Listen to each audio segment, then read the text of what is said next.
जिस तरह से भारत पाकिस्तान को इंडस वाटर ट्रीटी और अफगानिस्तान में काबुल नदी पर डैम बनाकर प्रेशराइज करने की कोशिश कर रहा है, सेम उसी लाइन पर चाइना भी भारत को टारगेट कर रहा है। वो लगातार बड़े बड़े इंफ्रास्ट्रक्चर का कंस्ट्रक्शन कर रहा है ब्रह्मपुत्र रिवर पर, और इसी लाइन में उसने शुरुआत की विश्व के सबसे बड़े डैम के कंस्ट्रक्शन की ब्रह्मपुत्र रिवर में, जो तिब्बत में स्थापित होने वाला है। अगर रिपोर्ट्स की माने तो एक ग्राउंड ब्रेकिंग सेरेमनी का ऑर्गेनाइज किया गया डैम की साइट पे, जो अरुणाचल प्रदेश के यांगची नाम का जो एक मेनलिंग नाम का एरिया है वहां पर सिचुएटेड। लगभग 167.8 बिलियन यूएस डॉलर में बनने वाला ये डैम उस विश्व का सबसे बड़ा इंफ्रास्ट्रक्चर प्रोजेक्ट के रूप में जाना जाता है। ब्रह्मपुत्र रिवर, जिसे हमारे यहाँ ब्रह्मपुत्र के नाम से जाना जाता है, इसी नदी को वहां पर लोकली यालुंग जेंगबो नाम से जाना जाता है।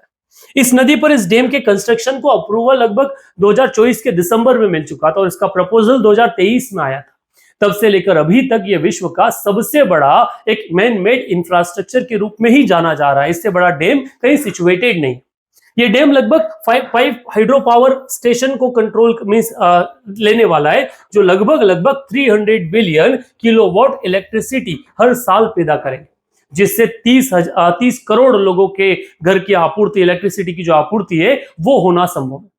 इस डैम की लोकेशन के बारे में बात करें तो जो ब्रह्मपुत्र रिवर है वो जो तिब्बत होते हुए कहां अरुणाचल प्रदेश में एंटर होती है, इसी शार्प यू टर्न पर इस डैम का कंस्ट्रक्शन होना है।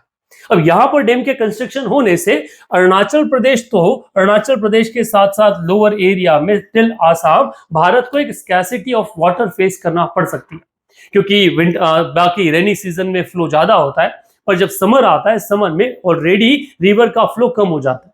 उस वाली कंडीशन में अगर डैम पानी रोकेगा तो इस पूरे एरिया में एक वाटर स्कैसिटी आएगी। साथ ही साथ ये भारत को ही नहीं बांग्लादेश को भी बुरी तरह से डिस्टर्ब करने वाला है। भारत के लिए सिचुएशन अलार्मिंग है, क्योंकि लगातार चाइना के साथ हमारे कई सारे कंसर्न्स बॉर्डर एरिया को लेकर रहे। अरुणाचल प्रदेश पर भी चाइना का अपना क्लेम है।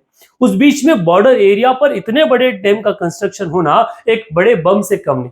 और इसी बात को अरुणाचल प्रदेश के सीएम ने भी कहा। उनका मानना है कि ये डैम नहीं, ये भारत के लिए एक वाटर बॉम्ब है, जिससे वो कभी भी भारत में थ्रेट पैदा कर सकता है। इस डैम के कंस्ट्रक्शन को लेकर चाइना के अपने मायने हैं, जो एक विजनरी प्रोग्राम के रूप में देखा जाता है, पर भारत के लिए डेफिनेटली एक स्ट्रेटेजिक कंसर्न है। इस डैम कंस्ट्रक्शन को लेकर आप क्या ओपिनियन रखते हैं, कमेंट बॉक्स में जरूर लिखें।